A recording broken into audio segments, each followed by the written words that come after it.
Hi, எல்லாருக்கும் வணக்கம். இந்த நேரத்தில் லைவ் வந்திருக்கேன். அஃப்கோர்ஸ் நாங்கள் இப்போ கொஞ்ச நேரத்துக்கு முன்னாடி நானும் மோகனும் வந்து பிக் பாஸ் பற்றி கொஞ்சம் எங்கள் மனசில் பட்டது ரொம்ப நாளாக எனக்கு ஒரு வாட்டி தோணும். நான் பார்க்குறதில்ல, உண்மையிலே சொல்லணுன்னா நான் வந்து அந்த வீக்கெண்ட் எபிசோட்ஸ் பார்த்துட்டு இருந்தேன். இப்போ அதுவுமே நான் பார்க்குறதில்ல 2-3 வாரமாக. அதனால ஒரு 2 வாரமாக நினைக்கிறேன் பார்க்குறதில்ல. அதனால அதை பற்றி பேசலை. பட் ஹாய் தீப்தி, இன்னைக்கு நாங்கள் பேசியிருந்தோம் மோகனோட பார்வையில் எப்படி இருக்கும் அப்படின்னு சொல்லிட்டு நாங்கள் பேசியிருந்தோம். நாளைக்கு அந்த வீடியோ வந்து யூடியூப்ல லைவ் ஆகும். ஆனால் இப்போ நான் வந்து இன்னைக்கு பார்த்தேன், எபிசோட் பார்த்தேன். சரி பேசியிருக்கோமே, சும்மா அதை பார்க்கலாம் அப்படின்னு பார்த்தேன். சீரியஸாக எனக்கு ஒரு மாதிரி கை கால்லாம் நடுங்க ஆரம்பிச்சிருச்சுங்க. சத்தியமாக யாரெல்லாம் அதை பார்த்தீங்க எனக்கு தெரியல. ரொம்ப ஒரு மாதிரி இவ்வளோ மோசமாக வைலண்ட்டாக நான் பார்த்ததே கிடையாது. ஒரு டிவியில் ஒரு ஒரு ஓரளவுக்கு அறிவு இருக்குன்னு சொல்லக்கூடிய ஒரு ஜென்மம், அந்த ஜென்மம் வந்து இதை விட கேவலமாக நடந்துக்கவே முடியாது. இந்த இந்த இந்த பொண்ணெல்லாம் சொல்லக்கூடாது. அந்த ஒரு கேடுகட்ட ஜென்மத்தை தயவு செய்து மிஸ்டர் விஜய் சேதுபதி, இப்போவாது உங்களுக்கு கொஞ்சமாவது மனசாட்சின்னு ஒன்று இருந்ததுன்னா, நீங்கள் தப்பு தான் இத்தனை நாளாக பண்ணிட்டு இருந்தீங்கன்னு உங்களுக்கு புரிஞ்சதுன்னா, நாளைக்கு அந்த நாயை அடித்து அந்த நாயும் அந்த நாய் கூட இருக்கிற இன்னொரு நாயையும் விரட்டி விடுங்க. இவ்வளோ கேவலமா நடந்துக்க முடியுமா? ஒருத்தவங்களை பிடிச்சி எட்டி உதச்சி தள்ளுறாங்க. அதாவது அந்த டாஸ்க்ல அந்த மாதிரி நடந்துக்க கூடாது. எவ்வளவு நேரம் அந்த காருக்குள்ள இருக்கிறதுங்கிறது தான் அந்த டாஸ்கே. இதே மாதிரி ஒரு டாஸ்க் வந்து ஸ்னேகன் சார் பண்ணாரு அவரோட சீசன்ல. எவ்வளோ அழகா கண்ணியமா அத்தனை 8 மணி நேரமும் என்னமோ நினைக்கிறேன், எனக்கு ஞாபகம் இல்லை சரியா. அவ்வளோ நேரம் அந்த காருக்குள்ள அவர் இருப்பாரு. அதுக்கப்புறம் ஒரு கால்லையோ என்னமோ அப்படியே காலை வச்சிடாம நின்றுட்டு இருப்பாங்க. அவ்வளோலாம் கண்ணியமா இருந்தாங்க. என்னதான் இது வந்து சீப் பாஸ்ன்னு நம்ம சொல்லிட்டு இருந்தாலும் கொஞ்சம் ஒரு பேசிக் எத்திக்ஸ் கூட இல்லாம எவ்வளோ அசிங்கமா நடந்துக்க முடியுமோ, எவ்வளோ அசிங்கமா ஒரு பொண்ணை பேச முடியுமோ, அப்படியெல்லாம் இன்னைக்கு அந்த கமருதீன் பேசினா. கமருதீனோட அக்கா, கண்டிப்பாக நான் உங்களுக்கு இதை டேக் பண்ணுவேன். ப்ளீஸ் இதை பாருங்கள். உங்களுக்கு நீங்கள் வந்து எபிசோட் பார்க்காம இருக்க மாட்டீங்க. உங்களுக்கே அசிங்கமாக இல்லையா? உங்களுக்கு குழந்தைகள் இருக்கா? எனக்கு எதுவுமே தெரியாதுங்க. ஏன்னா நான் வந்து இதெல்லாம் ரொம்ப ஃபாலோ பண்ணுறது இல்லை. பட் நீங்கள் வந்ததை மட்டும் எனக்கு அந்த இதில் ரீல்ஸில் வழக்கம் போல் ப்ரோமோவில் பார்த்தேன். பட் ரொம்ப தப்புமா இதெல்லாம். ஒரு ஆண் பிள்ளையை வளர்த்து இந்த சமூகத்தில் அனுப்பும்போது ரொம்ப ஜாகிரதையாக இது பண்ணணும். இவ்வளோ கேவலமான ஒரு ஜந்துவை வளர்த்து விட்டுருக்கீங்க. என்னெல்லாம் பேசுகிறான் அவன், என்னெல்லாம் பேசுகிறான் அவன். முதல்ல அசிங்கமான வார்த்தைகளை யூஸ் பண்ணதுனால தான் அவங்க அந்த வார்த்தையை சொன்னாங்க. ஆனால் ஒரு அடிப்படையான நாகரீகம் இந்த நாய்களுக்கு கொஞ்சம் கூட இல்லையே. இதுங்களெல்லாம் எப்படிங்க எவ்வளோ அசிங்கமா இப்படி பேச முடியும், இப்படி நடந்துக்க முடியும்? எப்படிங்க ஒரு பொண்ணை பிடிச்சி அவன் தள்ள முடியும்? அந்த அந்த உயிருக்கு எதனா ஒரு ஆபத்து ஆயிருந்தா, ஒரு அதிர்ச்சியில அவங்களுக்கு ஆல்ரெடி வந்து அந்த பேனிக் அட்டாக் இருக்கு. அப்படி இருக்கும்போது அவங்கள அப்படி பிடிச்சி தள்ளி விடுறாங்களே, எப்படி அவங்க தள்ள முடியும்? எப்படி இந்த மாதிரி அசிங்கமா பிஹேவ் பண்ண முடியும்? இதெல்லாம் ஒரு பேட் எக்ஸாம்பிள் இல்லையா? இந்த மாதிரி நடந்துக்கிறது வந்து இது எவ்வளவு பெரிய ஒரு சமூக சீர்கேடு. நாளுக்கு நாள் இந்த சமூகத்துல வன்முறை அதிகமாயிட்டே இருக்குங்க. இப்போ 2 நாள் முன்னாடி கூட ஒரு ட்ரெயின்ல 4 பசங்க ஒருத்தரை வந்து துண்டு துண்டா அறுத்து கஷ்டப்படுத்தி அவ்வளோலாம் பண்ணியிருக்காங்க. தெய்வாதீனமா அந்த உயிர் பொழிச்சிடுச்சு. ஆனா யோசிச்சு பாருங்க, இந்த ஒரு வல்காரிட்டி எங்க இருந்து வரும்? நம்ம பார்க்குற திரைப்படங்கள்ல இருந்து கத்துக்கிட்டதா சொல்றாங்க. நிஜத்துல ஒரு ரியாலிட்டி ஷோல இப்படி நடந்ததுன்னா என்னங்க அர்த்தம்? அதுவும் ஒரு பொண்ணு இன்னொரு பொண்ணை இப்படி நடத்த முடியுமா? அந்த கதவை திறந்து அப்படியே காலால எட்டி வதச்சி தள்ளி தள்ளி அத்தனை பேர் தடுக்கிறாங்க. மனசாட்சின்றது இல்லையா? அவளெல்லாம் செவ்வுள்ள கொடுத்து செவ்வுள்ள செருப்பால செவ்வுள்ள அடிக்கணும். நாய் நாய் இவெல்லாம் ஒரு நாய். பாடி வெளியில வந்து பாருடி இந்த வீடியோ எல்லாம், சாவடி நாய். அப்படி வருது எனக்கு கோவம். எது இந்த மாதிரி எல்லாம் என் லைஃப்ல நான் வந்து மறந்து கூட என்னோட கேரக்டர்ல நடிக்கும் போது கூட நான் வந்து நான் நாசமா இந்த மாதிரி வார்த்தைகள் நான் அவ்வளோ யோசிப்பேன். ஒரு வாட்டி திட்டினா கூட போய் சாமி கிட்ட போய் அவங்க பேர்ல அர்ச்சனை பண்ணிட்டு வருவேன். ஆனா இந்த மாதிரி ஒரு புறம்போக்கு நாய், சி. இதெல்லாம் டீச்சர், உன் அம்மா டீச்சர். அன்னைக்கு உள்ள வந்த அன்னைக்கு உன் அம்மா 2 அறை கொடுத்துருந்தாங்கன்னா நீ எல்லாம் திருந்திருப்ப. நாய் நாய் சி உண்மையிலே எங்கள் தெருவில் எங்கள் வீட்டு வாசலில் 4 நாய் இருக்குடி. நாங்கள் போடுற 4 பிஸ்கெட்டுக்காக அது அவ்வளோ அன்பாக வந்து நிற்கும். ஒரு நாள் கூட வந்து அது ரோட்ல போகிறவங்கள பார்த்து அசிங்கமாக குறைச்சதோ யார் மேலேயும் தாவுனதோ இல்லை. அந்த நாய் கூட அது கரெக்டு தான். நம்ம நாய்களெல்லாம் அந்த நாயோட கம்பேர் பண்ணக்கூடாது, நாயின்னு கூட சொல்லக்கூடாது. எப்படி ஒரு பொம்பளை பொண்ணை தள்ளி விட்டுட்டு மெடிக்கல் இருக்கு, மெடிக்கல் இருக்கா, உன்னை அப்படியே செவத்தோட வச்சு அடிச்சு மெடிக்கல் இருக்கு போடின்னு சொல்லணும். முறு பிடிச்ச நாய் பண்றதெல்லாம் அசிங்கம். ஆக்சுவலா அவங்க உள்ள இருக்கிற அத்தனை கண்டஸ்டன்ட்க்கும் அவங்க வந்து மென்டலி டார்ச்சர் பண்ணிட்டு இருக்காங்க. அந்த கேமை பொறுத்த வரைக்கும் இப்படி பண்றது கிடையாதுங்க. ஃபர்ஸ்ட் வந்து ஷில்பா ஷெட்டி கலந்துக்கிட்ட ஒரு பிக் பாஸ் வந்து அவ்வளோ ஃபேமஸ் ஆச்சு. அங்கே வந்து அவங்கள வந்து அந்த என்ன சொல்றது, அந்த நிறத்தை வச்சு அவங்கள அவ்வளோ பண்ணாங்கன்னு சொல்லி ஒரு பெரிய சர்ச்சைக்குள்ளாச்சு ஒரு காலத்துல. அந்த மாதிரி பண்றதெல்லாம் கூட வேற விஷயம்னா, இப்படி அத்தனை பேரையும் ஒரு 2 பேரால வந்து இவ்வளோ டார்ச்சர் பண்ண முடியும்னா, நீங்கெல்லாம் மனுஷங்களா? நீங்கெல்லாம் சோறு தான் தின்றீங்களா? என்ன ஜென்மங்கடா நீங்கெல்லாம்? காசுக்காகவும் இந்த ஒரு இதுல கிடைக்கிற ஒரு பப்ளிசிட்டிக்காகவும் என்னடா தின்றீங்க 2 பேரும்? என்னடா வாழ்றீங்க? உங்க வாழ்க்கையெல்லாம் ஒரு வாழ்க்கையா? மானங்கெட்ட நாய்களா நீங்க? வாழ்றதுக்கு பேர் ஒரு வாழ்க்கை. அசிங்கம் பிடிச்ச நாய்களா உங்களெல்லாம் வீட்டுல வச்சு எப்படிதான் சோறு போடுறாங்கன்னு தெரியல.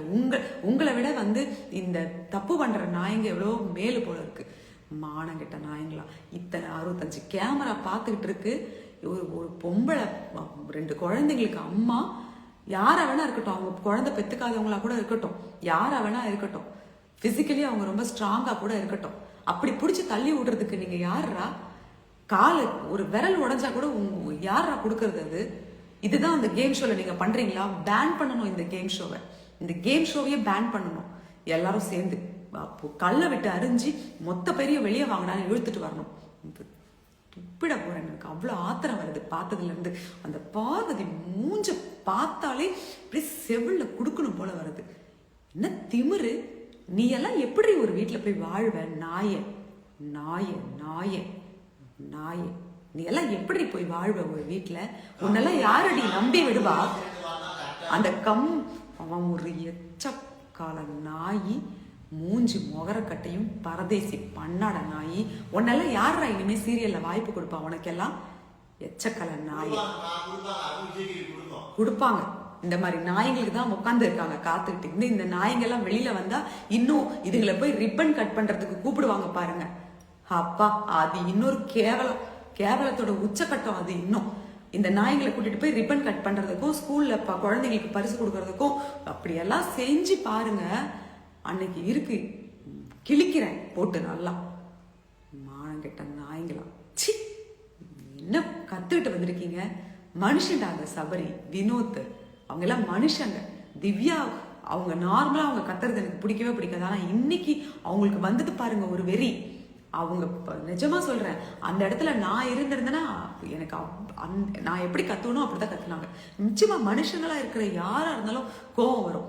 அவங்க எப்பேற்பட்ட கெட்டவங்களா இருக்கட்டும், இதே இந்த நாயை வேற ஒருத்தர் தள்ளி இருந்தாலும் எனக்கு இந்த கோபம் வரும்.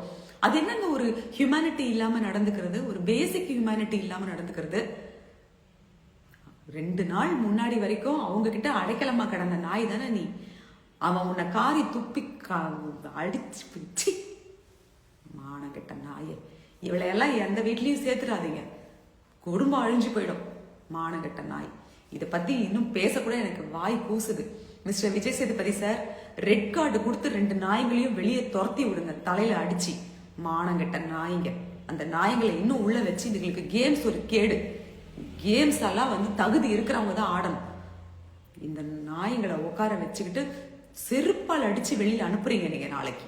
அந்த 2 நாய்களையும் தடவி விட்டுக்கிட்டு அதுங்க எல்லாம் வந்து ஒன்றும் இல்லைங்க. ஒரு நீங்க வெளியே மட்டும் விட்டு பாருங்க, உங்களையே என்ன கிழிக்குதுன்னு பாருங்க, அப்ப தெரியும் உங்களுக்கு.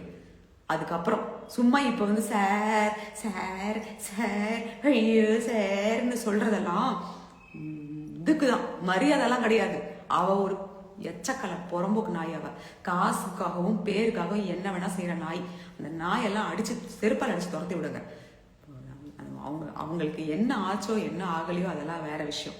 ஆனா ஒரு ரியாலிட்டி ஷோல இத்தனை மனுஷங்க இத்தனை மக்கள் பாக்குற இடத்துல உட்காந்துக்கிட்டு அவ்வளோ தைரியமா அவ தள்ளி விடுறானா.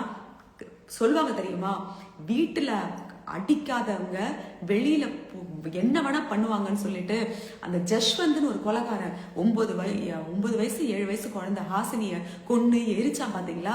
அவங்க அம்மா போய் திரும்ப அவனை ஜெயில இருந்து கூட்டு வந்து அவங்க அம்மாவையே கொலை பண்ணான். அவனுக்கும் இந்த பார்வதிக்கும் பெரிய வித்தியாசம் கிடையாது. அன்னைக்கு உள்ள வந்த அன்னைக்கு அவங்க அம்மா 2 அறை கொடுத்து என்னடி பண்ணிக்கிட்டு இருக்க, வந்தியா கேம் விளையாடு, மானம் போய்கிட்டு இருக்கடி ஊர்லன்னு சொல்லி 4 அறை விட்டுட்டு போயிருந்தாங்கன்னு வச்சுக்கோங்களேன், இன்னைக்கு அந்த நாய் இந்த ஒரு பொண்ணை பிடிச்சி தள்ளி இருக்காது. எங்க வீட்டுல நான் என்ன பண்ணாலும் மாலை போட்டு என் கூடயே உட்காந்து புறணி பேசுவாங்க. அப்புறம் நான் எதுக்கு ஊருக்கு பயப்படணும், நான் எவனை வேணா தள்ளுவேன், எவ்வளவு வேணா அடிப்பேன், எவ்வளவு வேணா எவ்வளவு கேவலமா வேணா பேசுவேன்னு சொல்லி இப்படிதான் இறங்குவாங்க. இதெல்லாம் எத்திக்ஸ் அப்படிங்கிற வார்த்தைக்கு ஸ்பெல்லிங் தெரியாது. மானம் மரியாதை இதுக்கெல்லாம் எந்த மீனிங் இவங்க அகராதிலேயே அதெல்லாம் கிடையாது. அதெல்லாம் எடுத்துட்டு தான் இவங்க புக்கே வாங்கியிருப்பாங்க, கைடே வாங்கியிருப்பாங்க. அதனால இவங்களுக்கு அந்த டிக்ஷனரியில இந்த மாதிரி வார்த்தைகள் எல்லாம் இவங்களுக்கு தெரியவே தெரியாது. மானம் கெட்ட நாய்ங்க. மிஸ்டர் விஜய் சேதுபதி சார், இன்னும் கொஞ்சம் உங்க மேல ஒரு மரியாதையும் ஏதோ ஒரு அன்பும் இருக்கு. தயவு செய்து சொல்றேன், இந்த ஒரு வார்த்தை சரவணன் சார் சொன்னாருங்கிறதுக்காக அவரை அப்படியே எந்த விதமான கேள்வியும் கேட்காம வெளியில அனுப்புனவங்க. பிரதீப் பேசினதுக்காக அவரை விமன் கார்டை யூஸ் பண்ணி அவரை ரெட் கார்டு கொடுத்து வெளியில அனுப்புனவங்க. அந்த அளவுக்கு நீங்க சத்தியசீலர்களா அந்த டீம் இருந்தீங்கன்னா இந்த 2 நாய்களையும் இன்னைக்கு நைட்டே நீங்க அனுப்பியிருக்கணும். அட்லீஸ்ட் பிக் பாஸ் அந்த விஜய் சேதுபதி அவராவது இதை செய்யுங்க. இதுக்காக மட்டும்தான் நான் இப்ப இதை பண்றேன். இதை விட கேவலமான ஒரு ஜென்மத்தை நான் என் வாழ்க்கையில பார்க்க மாட்டேன். என்னை பொறுத்த வரைக்கும் எனக்கு ஆல்ரெடி அந்த ஜந்துவை பிடிக்காது. இனி என் லைஃப்ல எப்பவுமே அதை நான் பாத்திரக்கூடாதுன்னு மட்டும்தான் நான் நினைக்கிறேன். எவ்வளோ ஒரு அக்ரஸிவா ஒரு பொண்ணை பிடிச்சி தள்ள முடியுங்க. பக்கத்துல அவ்வளோ நேரம் உட்கார்ந்துக்கிட்டு ஏதோ சொல்லுவாங்க தெரியுமா, எச்சு அந்த கொடுத்த கைய எடுக்கிறதுக்குள்ள கடிக்கிற நாயின்னு. அதை விட கேவலமான நாய் அதான் மெடிக்கல் இருக்கு. நேத்து கேம்ல புடிச்சு அமுக்குனதுக்கும் இன்னைக்கு இவ தள்ளுறதுக்கும் என்னங்க ஆக்சுவலா அது ஒத்துக்கவே முடியாது. பிக் பாஸ் மட்டும் இதை ஓகேன்னு சொல்லி அவங்கள உள்ள உட்கார வச்சா அந்த ஆளை விட கேவலம் யாருமே கிடையாது. அந்த ஆளை விட யாருமே கிடையாது. உண்மையிலே சொல்றேன். இது எப்படி நியாயமா இருக்க முடியும்? இது நியாயமே இல்லையே. அவங்களா வெளியில முடியாம வந்தா தானே அவங்க எலிமினேட் பண்ண முடியும். அவங்க வரலையே, இவங்க புடிச்சு தள்ளினா எப்படி அது எலிமினேட் ஆக முடியும்? அப்படி தள்ளி விடலாம்னா ஆரம்பத்துல பாவம் விக்ரம் எல்லாம் அங்க அவருடைய உடம்புக்கு அவர் கண்டிப்பா புடிச்சு ஒரு எத்தி விட்டு இருந்தா 4 பேர் விழுந்திருப்பாங்களே. அப்படி பண்ணிருக்கலாமே. அது கேம். அவங்க என்ன சொன்னாங்க, எவ்வளவு நேரம் தாக்கு பிடிக்க முடியுதோ அவ்வளவு நேரம் உட்காருங்க தான் சொன்னாங்க. யார வேணாலும் நீங்க என்ன தள்ளிக்கலாம், நீங்க உட்காரலாம்னு சொல்லவே இல்லை. இது கேம் எத்திக்ஸ்லயும் உள்ள வரல, ஹியூமனிட்டிலயும் உள்ள வரல. இவ ஒரு மனுஷியே இல்லைங்க. அது ஒரு இதை நீங்க உள்ள அனுப்புனதே பெரிய தப்பு. இது எப்படி சொல்றதுன்னு எனக்கு தெரியல. அசிங்கமா இருக்கு. ஒரு மாதிரி அவர்ஷன் இல்ல, அசிங்கமா இருக்கு. அந்த 2 பேரை பார்த்தாலே எனக்கு அசிங்கமா இருக்கு. தயவு செய்து நாளைக்கு ரெட் கார்டு கொடுத்து அந்த 2 நாயங்களையும் வெளியே அனுப்புங்க. அவ்வளவுதான். இது மட்டும் தான் எனக்கு உடனே சொல்லணும்னு தோணுச்சு. நாங்க இதை பத்தி நிறைய ஃபன்னா பேசியிருந்தோம். அந்த வீடியோ நாளைக்கு வரும். ஆனா இப்படி நான் எதிர்பார்க்கவே இல்லை. பேசி முடிச்சுட்டு நான் போய் எபிசோட் பாக்குறேன். இப்படி நான் எதிர்பார்க்கவே இல்லை. என்னால தாங்க முடியல. ஸோ தயவு செய்து மனித நேயம், மனிதாபிமானம் இருக்கிறவங்க அடிப்படை ஒரு கொஞ்சமாவது நம்ம அந்த என்ன சொல்றது மரியாதை, இந்த கல்ச்சர்லாம் விடுங்க, அதெல்லாம் நான் எதுவுமே பேசல. ஒரு பெண்ணுக்கு ஒரு ஆணுக்கு கொடுக்குற அந்த அடிப்படை மரியாதை அது கூட இல்லாத அந்த கம்ருதீன் அவெல்லாம் கடவுள் தாங்க பார்க்கணும்.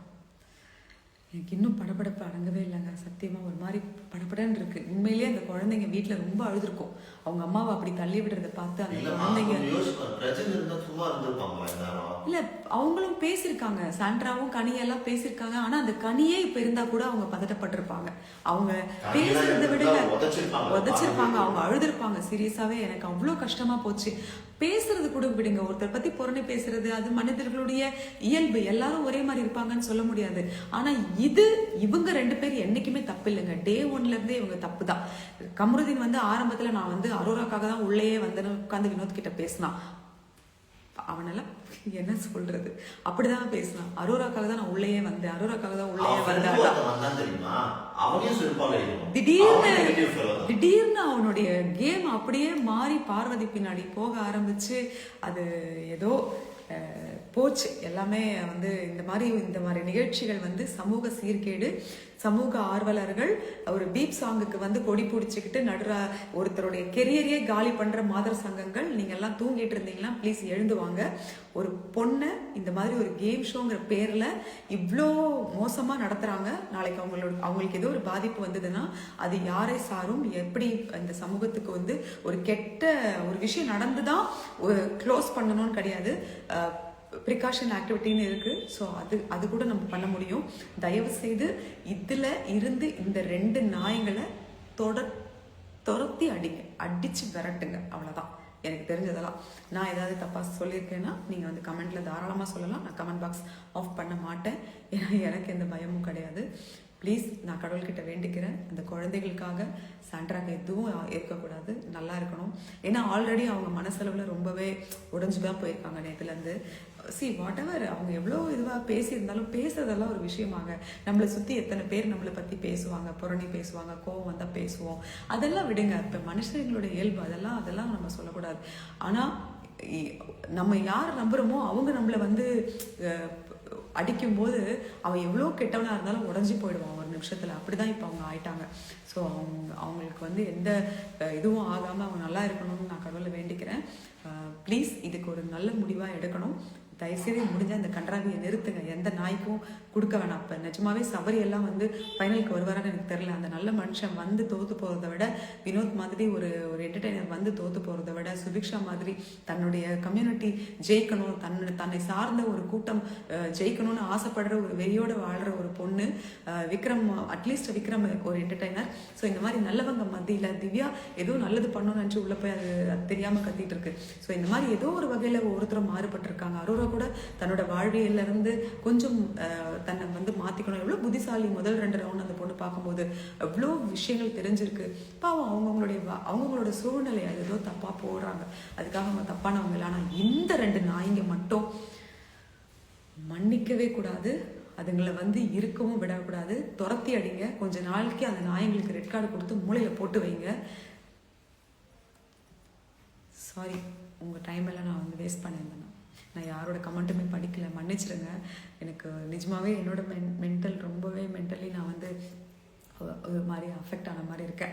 சாண்ட்ரா வந்து தப்பாக பேசுவாங்க, எல்லாமே புரணி எல்லாம் பேசுவாங்க. பட் ஆனால் அவங்களுக்கு எல்லா நேரத்துலையும் தன் குழந்தைங்க பார்ப்பாங்க அப்படின்னு அவங்க யோசிச்சுட்டே இருப்பாங்க. இப்போ இந்த சம்பவம் கூட அவங்களுக்கு வலி எல்லாம் மீறி தன் குழந்தைங்க பார்த்துருக்கோம்ல அப்படின்னு, அது ஒரு தாயோட வலி எனக்கு அதனால ஃபீல் பண்ண முடியுது. பாவங்க அவங்க நிஜமாவே. இந்த 2 நாயங்களை ஏதாவது பண்ணுங்க, யாராவது வாய்ஸ் கொடுங்க. Thank you, love you all. இந்த நேரத்தில் கூட வந்து இத்தனை பேர் பார்த்துருக்கீங்க. தேங்க்யூ.